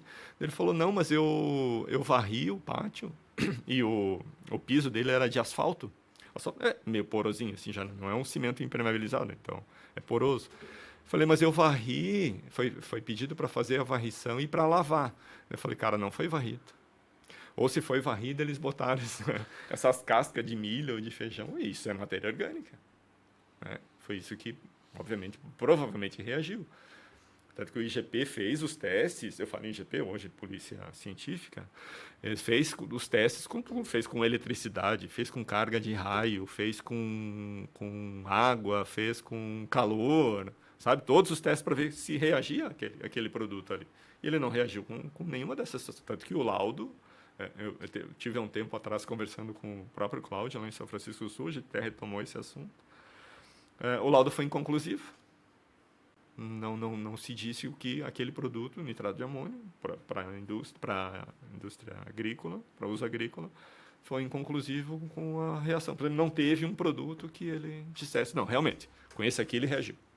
Agora, a história da matéria orgânica, ela não veio escrita em vão. Então, eu imagino, hoje, obviamente, se fosse fazer, e talvez a carga, não só o fato em si da matéria orgânica, mas como vinha dessa semanada de chuva, estava bem úmido, e dava para ver que aquele barulho, ela fazia um barulho assim, como se fosse um barulho de ar comprimido, era um barulho de pressão, era alguma coisa pressionando ali, sabe? Que estava tendo uma reação, era uma reação química, tanto que eles trataram tudo como um incêndio químico, né? Foi um incêndio químico. Agora, um produto que realmente se destacou assim na perícia, não, realmente foi esse aqui que incendiou o produto, não, o laudo foi inconclusivo. Então, a gente acha, eu particularmente, trabalhando e olhando e vendo aquela situação depois do diagnóstico, a matéria orgânica daquelas cascas que foi o que... Pode ser mesmo, mas que legal, né? Mas assim, agora o lado positivo, né? Todo esse conhecimento sobre sistema de comando de incidentes, né? Como evoluiu, né? Santa Catarina já é meio precursora nessa área, sim, por ter já bastante desastres naturais, já é referência no Brasil aí, né? Já é um dos estados que mais tem essa questão do sistema de comando de incidentes avançado, né? Eu acho que essa também deu uma boa evolução e criação de protocolos, né? E eu acho que vocês devem ter aprendido muito lá, né? Ali em São Francisco foi a primeira vez, assim, até o Coronel Neto, hoje ele é coronel, ele é do Bombeiro. O Neto é um cara bom, bem operacional, assim, quando a gente se encontra, faz tempo até que eu não encontro ele, mas a gente conversa sobre essa questão. Foi o primeiro evento que funcionou, assim, que fez rodar o SCO por completo. Ele tem fases, né? Todo o SCO tem fases. Então a gente chama, né? A organização militar chama como SCO, outros tratam como SCI, mas basicamente é o mesmo, né? Então, mas eles tratam muito como SCO, então a gente vai sempre nessa, a gente sempre está atualizando, né? As forças de segurança ali, a Defesa Civil, bombeiros sempre estão fazendo atualizações do SCO, então a gente sempre participa também dessas atualizações, porque às vezes até passa um tempo, né? Você lembrar de todas as caixinhas ali, onde elas estão, como é que elas... Porque se você vai desde o começo acionando elas, cara, funciona perfeitamente. Então, em Santa Catarina, vem desde a época do furacão Catarina, assim, né, que já vem de tempos remotos, assim, quando eles começaram com essa história de sistema de comando em operações. Ele funciona bem e é uma ferramenta que para nós a gente utiliza bastante assim. E aquele dia foi uma situação que funcionou, porque tinha muita gente ali de muito órgão. Se cada um lá fizesse a sua parte e não se conversasse, eu não ia saber quanto que eles iam estar jogando de água lá, ou não ia ter acesso ao comando, porque você tem que ter acesso. A gente chegou a conversar com o general lá, que nem o meu colega da Defesa Civil fala. General batendo continência para nós lá. O que vocês precisam aí? Não sei o quê. Então, é uma onde não tem egos, né? Digamos assim, todo mundo trabalha em conjunto, porque a gente sabe, né, que tem esses egos, principalmente dentro, né, dessas forças e tal. Então, funciona bem. Todo mundo se apoiou, né? Todo mundo se apoiou, porque era uma questão crítica e tudo. E aí, passado todo esse tempo, veio o evento do porto de Beirute, né? No Líbano, né? Que era o mesmo produto. O mesmo produto. O único diferencial é que ela tinha fogo, que é o que a gente não tinha lá. Porque se tivesse fogo, ia acontecer a mesma coisa que aconteceu lá. E no ambiente ali em São Francisco do Sul, o desastre ia ser muito superior. Lá do Porto, do Líbano, foi terrível, né? É bem claro a questão fogo ali no Líbano, que a gente vê ali, porque parece que tinha um depósito, que tinha fogos de artifício lá, alguma coisa, então ele acelerou o processo de desencadeamento, né, da explosão do nitrato de amônio. Ali, graças a Deus, a gente não tinha nenhuma fonte de calor, era só a própria queima, a reação química do produto, né? O úmido, então ele estava umedecendo, mas ele estava agindo, né? Ele estava incendiando ali. E lá do Líbano teve E aí a gente conversando nos grupos, né? Pô, vocês viram lá do Líbano? Eu falei, cara, é igual o produto. Não é igual, é igual. O produto é igual. E hoje o IMA faz essa essa fiscalização? Se mudou alguma coisa em termos, não pode mais guardar tanto junto? Existe agora hoje mais critérios isso. Então, a partir do evento, daí a gente criou uma nova instrução normativa, né, para esses tipos de depósito. Daí a gente separou, remodelou. Eu passei também alguns dias em Florianópolis lá para a gente reestruturar a nova instrução normativa, né? Principalmente as questões da parte de segurança. Então, tem que mandar um rol de tudo que tem que ser tudo que vai ser depositado. Se tem algum outro produto, principalmente das incompatibilidades químicas, ele tem que mandar um documento para a Secretaria de Meio Ambiente lá de São Francisco do Sul, para que eles façam uma vistoria, né? Se eles precisarem apoio da gente, a gente também vai, para ver as questões de segurança, né? De receber, assim como a gente estava falando das cargas IMO, né? Que são lá identificadas e que ficam segregadas. Se ele tem algum elemento que ele vá receber que ele não conheça lá o que é, ele tem que fazer um pedido para que você faça uma inspeção lá para ver se há condições de receber, né, esse tipo de produto. Porque, como eu falei, quando a gente entrou dentro do depósito, que a gente teve acesso ao depósito, tinha de tudo. Lá desde alimento, tinha sal, eu lembro que tinha uns pallets de sal, tecido, tinha uns sacos de ráfia que eu não lembro o que era agora. Cara, olha, tudo. É a mesma coisa que vem do navio. Tudo vem do navio. Tá tudo lá dentro do depósito. Tudo misturado. Tinha até um carro lá, mas não era um carro, não era assim que veio de algum lugar, acho que era um carro. Estava guardado lá. Tudo foi inutilizado. Tudo foi para descarte. Tudo virou resíduo, teve que ser mapeado, teve que ser descartado em local previamente autorizado pelo órgão ambiental. Então, tudo isso gerou um documentão, assim, bem... E nesses grande. 25 anos, Giovanni, de experiência, teve alguma emergência assim, que foi inusitada? Aconteceu alguma coisa engraçada? Você lembra de alguma coisa diferente, assim, que fugiu da rotina? Às vezes a gente tem um caso que, não sei, acontece uma atrapalhada. Não, acho que assim, da própria emergência em si, até por envolver acidentes, assim, até a gente não se depara assim, com questões... que até às vezes o próprio acidente ou gente que estava lá no local fez alguma coisa. Gente assim, que estão sempre os curiosos, né? A gente tem que controlar. Tem um bêbado no local, lá, fumando, né? As pessoas fumando, essas questões assim. Hoje já tá um pouco mais controlado, porque né, já cerca o perímetro do acidente ali. Mas eu lembro a gente que às vezes tá atento ao acidente, mas como é rodovia, a gente tá bem atento às questões de filmar, né, principalmente. E eu lembro que a gente foi atender um acidente que era até aqui na 376. E aí ele era um líquido inflamável, mas não sabia o que era, mas ele, né, sentia-se muito ele assim, parecia um querosene. Então, parece que ele volatilizava muito, assim, era muito presente. E aí o pessoal passa com um vidro aberto, filmando, né? Então, até eu falei pro colega da concessionária, eu falei assim, ó, você adianta o veículo lá, vai lá em cima, pede para todo mundo já fechar os vidros, passar com o vidro fechado. Uma porque tá tendo vapor, é um ambiente com vapor ali que a gente está tendo, eles estão movimentando o tanque ali. E sei lá, geralmente alguém está fumando dentro do carro, pode jogar a bituca de cigarro para fora, a gente não sabe desse líquido, o que pode ser. Então já pede para passar com o vidro fechado. E aí você tem que ficar cuidando, ver se está fechado mesmo o vidro, né?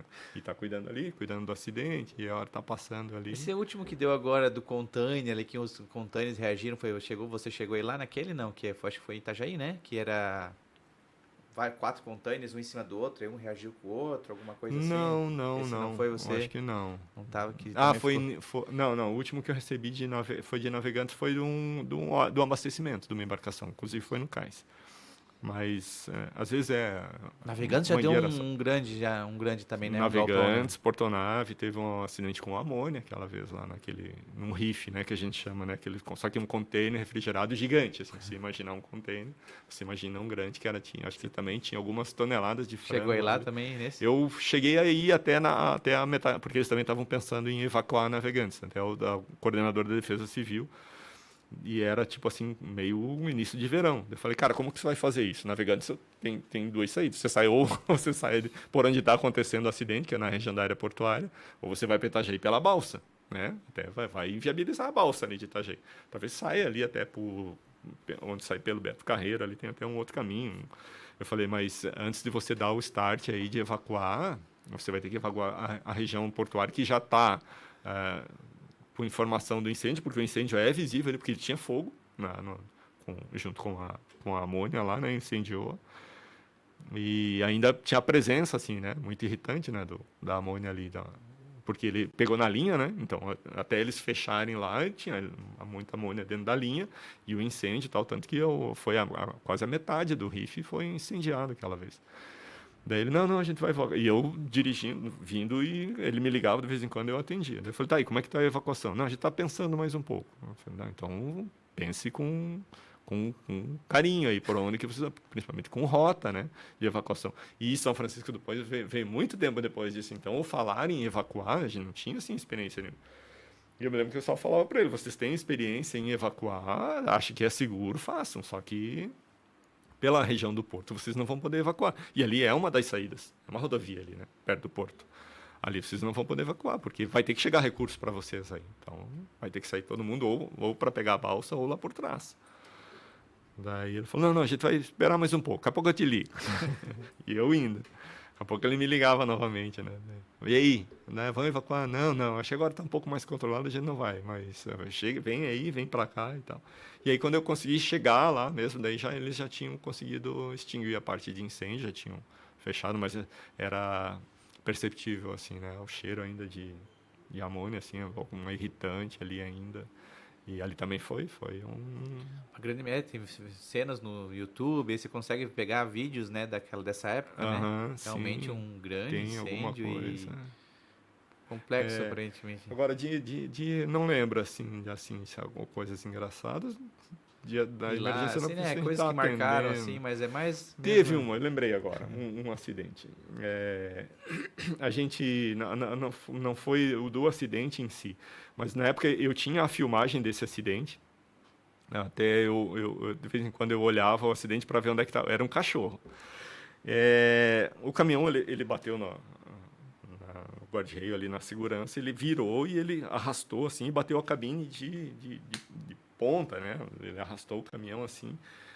E a porta do caminhão, quando abriu, ela dobrou assim, e depois olhando nas câmeras tinha um cachorro deitado ali. Só que a gente não sabia de onde que tinha vindo aquele cachorro.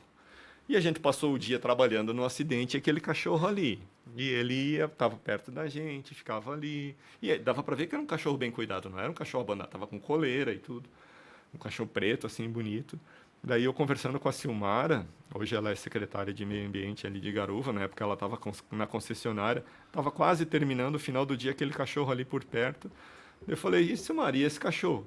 Eu falei, não sei, ele está aí o dia todo, né? Tá aqui, o pessoal está na obra ali, acho que estão dando comida, alguma coisa, ele está ficando por aí.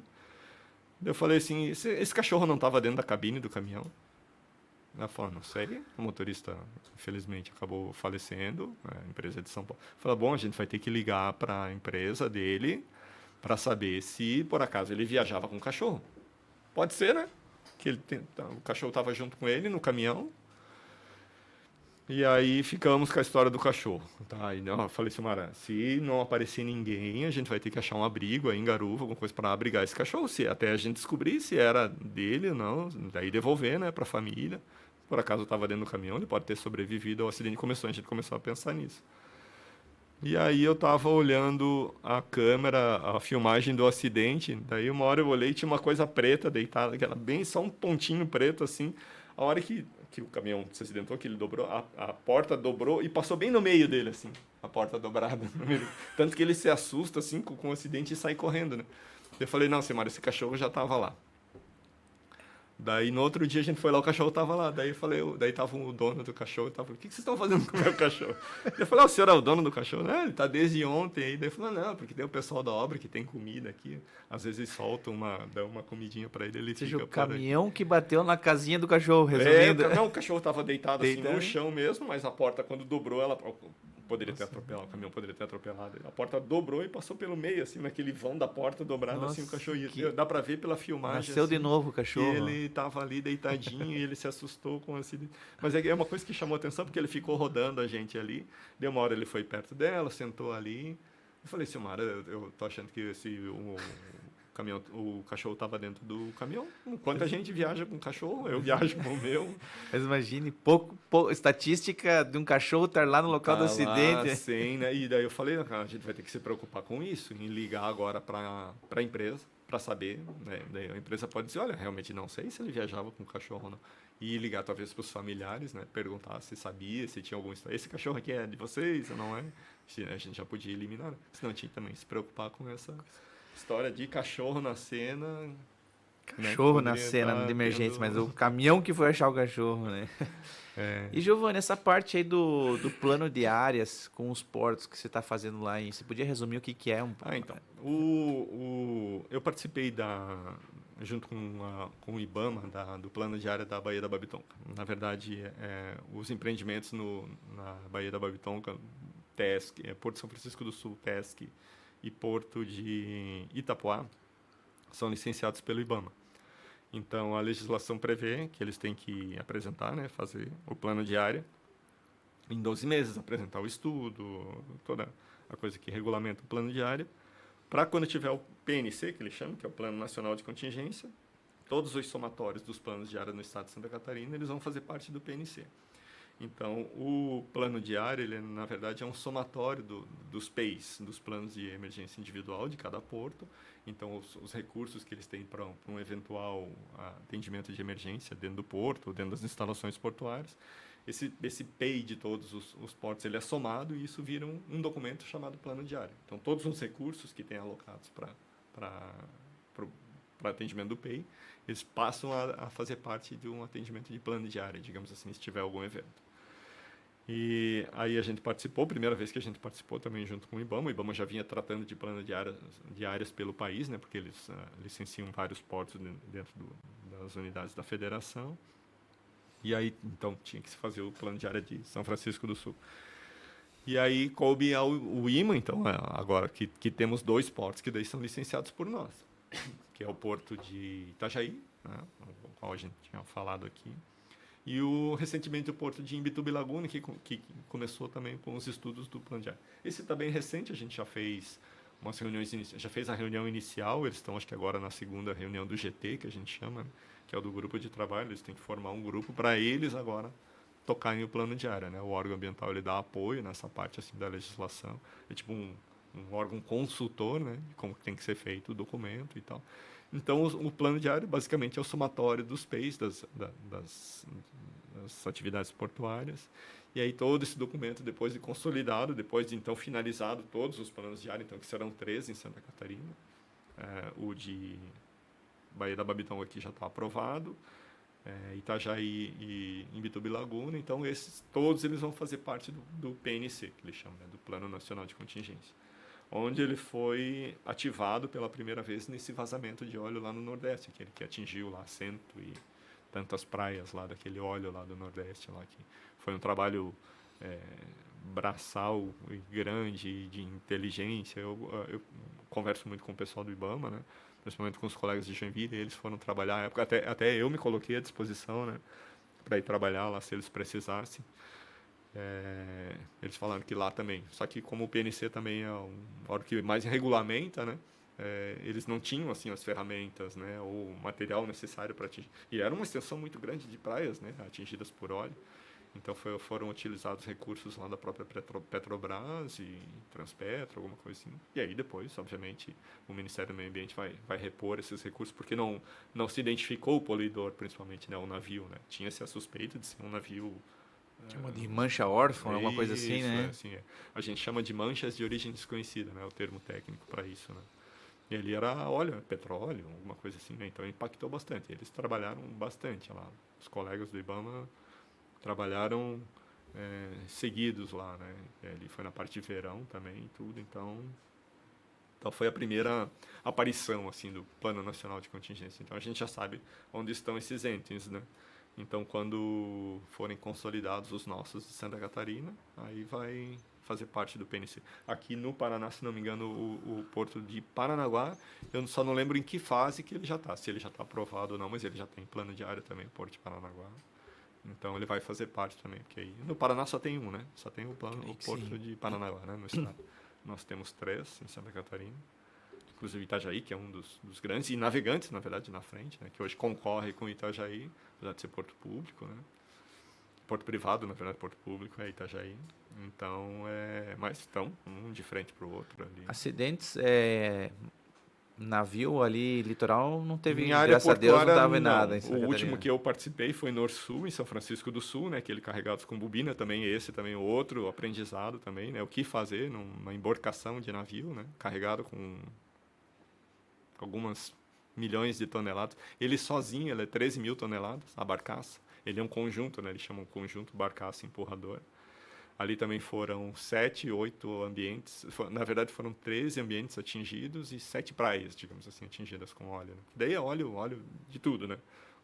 Próprio óleo do navio, de consumo do navio, óleo que eles têm, óleos que eles transportavam, os óleos lá. Então, ali foi no carnaval, foi ali numa sexta-feira de carnaval. Então, aí tinha os turistas para o carnaval. Eu lembro que a gente foi numa reunião no Ministério Público, um juiz na época, ele falou assim, tem como a gente interditar a praia em São Francisco do Sul? Eu falei, só se a gente botar guarda armado lá, doutor. Né? Como é que nós vamos fazer, cara? A gente não pode impedir acesso do turista na areia, né? Quem que vai ficar lá cuidando? E aí eram reuniões assim, todo dia com ele também, para dizer como é que está o estado, como é que está isso, como é que está aquilo. Eu sei que ele não deve ter dormido também algumas noites ali, porque eles também respondem, né, com aos seus desembargadores e tal, como é que está a situação. Então foi mais um aprendizado, assim. E aí aquele foi um trabalho que a gente de conhecimento, assim, né? Para fazer flutuar a embarcação novamente, tirar as bobinas, ainda ficaram algumas bobinas lá, né? Bobina de aço, né? Principalmente. E é um processo judicial, digamos, tá assim, né? Porque a dona, ela pagou o seguro das 130 bobinas. Ficou um tanto lá ainda, acho que ficaram 10 ou 12, não me recordo agora. Então o processo judicial tá porque ela pagou, ela quer aquelas que ela pagou, né? E tem que elas vão afundando, né? O próprio leito marinho, né? Vai se movendo ali, o peso. Tinha bobinas ali de 14, 15 toneladas, pesado. O próprio trazer essas bobinas lá d'água, como é que eles faziam, né, com o mergulhador ia lá, visualizava, e a gente ficava lá no navio acompanhando, e isso não é qualquer pessoa que faz também, são empresas que trabalham em offshore, que a gente chama, especializados nesse tipo de setor, né. A Holanda, principalmente, né, são os que dominam essa questão de mar, aí, de resgate em mar e tal, tudo para fazer o trabalho. O mergulhador ia lá, achava o melhor ponto para você içar a bobina pelo meio dela, assim, se desce, né, porque tinha umas que estavam deitadas, então não tem como você levantar uma bobina daquela para tentar achar o meio para passar um arco ali para trazê-la, né. Então, ancorar a bobina e daí trazer com cabo. Era 2, 3 horas assim para tirar cada bobina. A gente ficava lá acompanhando, lá na câmera, lá, vendo o trabalho deles, daí tirando as bobinas, estalerando elas, botando, porque isso tudo é, que nem eu digo, é material de prova, né? Prova judicial ou prova de justiça, então tem que estar ali, tem que fotografar, tem que acompanhar, e tudo a gente, então, passava também o dia no navio. Daí agora nós vamos fazer o tal do desembarque do navio, né? A gente vai fazer o trabalho, aquele emborcou, então vamos desembarcar. Ele estava virado. E não é um trabalho assim de você pegar e virar ele novamente, né? Eles preenchem o navio todo assim com os engates e eles passam um cabo nele todo. E é um trabalho que você vai rotacionar ele. Só que você não pode simplesmente rotacionar, deixar ele e largar, que ele vai tipo um barco que ele vai. O entendido lá, ele estava explicando, não, porque eu falei assim, mas você está ancorando e está trazendo ele a cada tempo, está girando. Ele falou assim, não, porque se eu soltar, é capaz dele girar sobre o eixo e ele ficar girando. Falei que interessante o trabalho, né? Porque você vai demorado, cara. Ele passa um tanto, e a fase mais crítica é quando ele quase está, assim, pronto para como se tivesse para a flutuabilidade dele. Ali eu trabalho mais crítico. Ele pode voltar, entrar um pouco mais de água dentro dele de novo, porque o teto dele, digamos assim, estava aberto, né? Que todas as bobinas, como ele virou, todas as bobinas caíram no teto, digamos assim, dele. Né? E o peso fez ela romper. Fez o teto romper. Então, todas as bobinas aí que caíram no fundo marinho, né? E ali, área de trânsito de navio, área passa um navio ali carregado com combustível, digamos, porque uma bobina daquela de aço, com o efeito da água do mar, ela começa a soltar. Ela vem um óleo dentro dela, né? Para ela enrolar, você usa um óleo térmico, né? Tanto para enrolar como para desenrolar. Então, para não criar o atrito, ele vai com esse óleo dentro. Né? E só que na água marinha, ela vai dissolver esse óleo. E aí eu falei assim, essa bobina começa a soltar, ela começa a abrir, ela vai abrir a bobina. Ela pode subir, pega um fundo, e é aço, pega um fundo de navio, pega num tanque do navio. Vai rasgar o tanque. Aí capaz de afundar o outro navio aí. Ou pega num tanque de combustível, aí depende de onde ele deixa localizado, de onde pega a ponta da bobina. Então, esse caso que ficar nessas bobinas é uma questão que ainda ficou em aberto assim, para o órgão ambiental, né? Porque não se sabe quanto tempo vai deteriorar aquilo lá, ou se pode, né? Então, eu não sei como é que ficou o monitoramento disso ainda com a empresa lá. Depois a gente vai passando o acidente, vai sair a causa do acidente, né? Digamos assim, o relatório final do acidente. Interessante. Né? Então são coisas assim como que a gente tirar de lá 14, 15 Não, essas não saem mais. Essas infelizmente, vão atingir. Aí até o último, parece que o líder falou que já atingiu rocha, então, né, já estava na parte rochosa. Pré-sal, essas coisas assim, camada de pré-sal, rocha. Então estavam lá, essas agora vão fazer parte do ambiente marinho. Vão fazer parte do ambiente, né? Não tem como. Mas que legal, Giovanni. Bom, que papo gostoso, que tarde gostosa, Giovanni. Queria te agradecer muito por estar aqui, por ter vindo disponibilizado, agradecer o IMA por ter autorizado a tua participação no nosso podcast, né? E agora é o momento de encerramento e eu gostaria que qual que é uma mensagem final que você gostaria de comentar alguma coisa? Deixa o espaço livre para você, para fazer os últimos comentários. Bom, eu já fiz os agradecimentos iniciais, né, como representante aqui do órgão ambiental de Santa Catarina. A gente coloca o IMA sempre à disposição a todos que necessitarem dos trabalhos, né, principalmente nessa parte de emergência, a parte de consulta, principalmente, né, o que fazer numa ocorrência, num acidente. A gente sempre vai estar acompanhando o acidente em si. Realmente é o meu trabalho também fazer isso, então eu faço questão de acompanhar, até porque para saber as ações que estão sendo feitas, aquilo que foi combinado, né, com a empresa, aquilo que o órgão pediu também, porque muitas vezes eles pedem, o que o órgão ambiental quer disso aqui? Não, a gente quer que fique assim, fique seguro nesse ambiente, aqui ele está seguro, a gente já é uma fase que já está controlada. Eu sempre digo assim, a gente já não pode perder o controle em determinada situação, por exemplo, vazamento.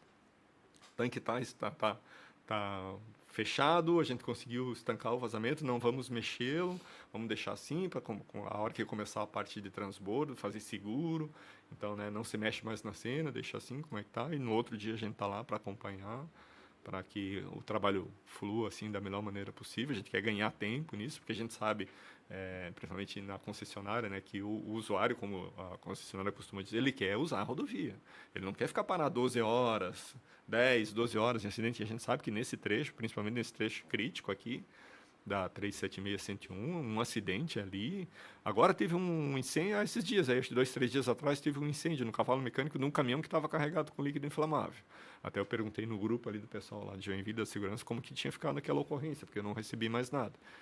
Eu acho que não devo ter atingido o tanque, senão eles tinham falado. Mas, se não me engano, parece que ficou 6 horas. Os dois lados, inclusive. Ele estava vindo, né? Estava sentido norte. Então, eles trancaram o outro lado também por medida de segurança, porque é um tanque, até saber se está carregado, não, ou se acho que pegou fogo ali na parte mais do cavalo mecânico ali, o motorista deve ter saído, pedido ajuda, alguma coisa, não tinha ninguém para informar se estava carregado ou não. E aí, com um produto perigoso, a legislação é clara, os procedimentos são claros, produto perigoso você não toca, não cheira, não experimenta, não se afasta, então é o que a gente segue a legislação, o que ela diz, né, para que não possam ocorrer mais vítimas, né. Então, a gente também coloca o IMA, o Instituto Meio Ambiente de Santa Catarina, à disposição de todos. O endereço eletrônico é www.ima.sc.gov.br, a página oficial do Instituto, né? Lá tem todas as informações, desde o licenciamento ambiental até a parte de emergências.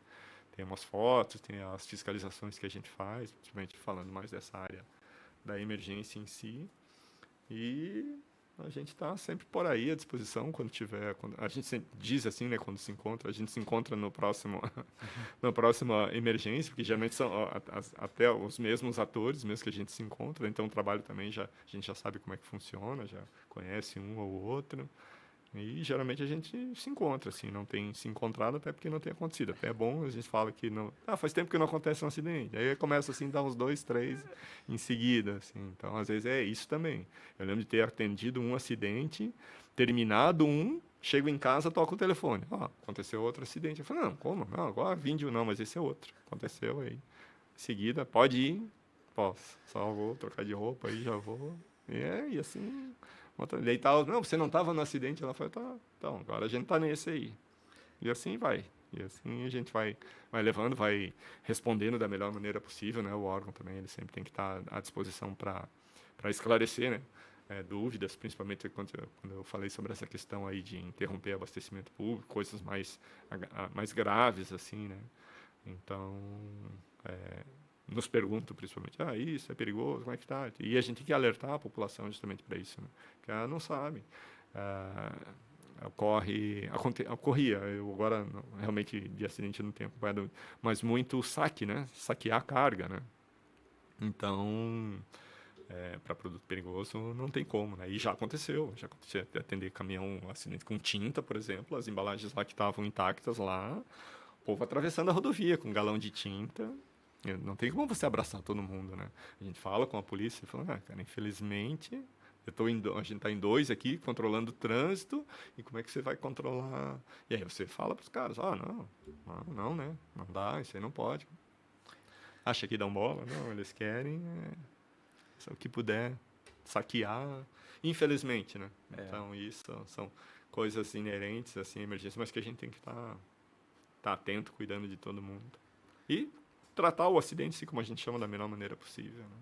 Para sempre minimizar o impacto, principalmente a parte ambiental.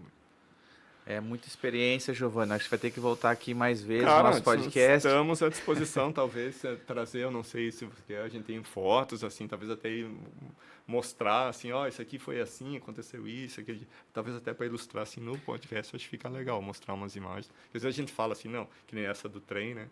Se você não vê, não acredita que aquilo ali foi feito por um vagão, né? Acho que foi uma manobra que fizeram para começar a fazer os trabalhos e tal. Então, mostrar, assim, tem muita imagem boa, assim, essas imagens de São Francisco lá, tem da fumaça, tem uma foto da Polícia Federal que eles foram embarcados também, eles mesmos tiraram a foto.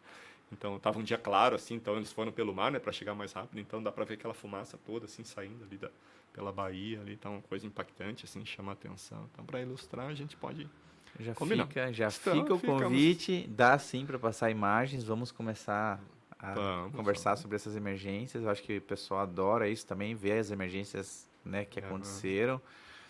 E vou roubar uma frase tua, você falou, nos vemos na próxima emergência, né? Vou falar pro pessoal, nos vemos no próximo chamada de emergência, né, no próximo podcast. Obrigado pela atenção de vocês que nos acompanharam no dia de hoje. E você, que ainda não se inscreveu no canal, não ativou as notificações, faça isso agora. E fique atento às próximas entrevistas, que serão maravilhosas. Tem muita coisa para mostrar aqui ainda. Então, te vejo no próximo Chamada de Emergência.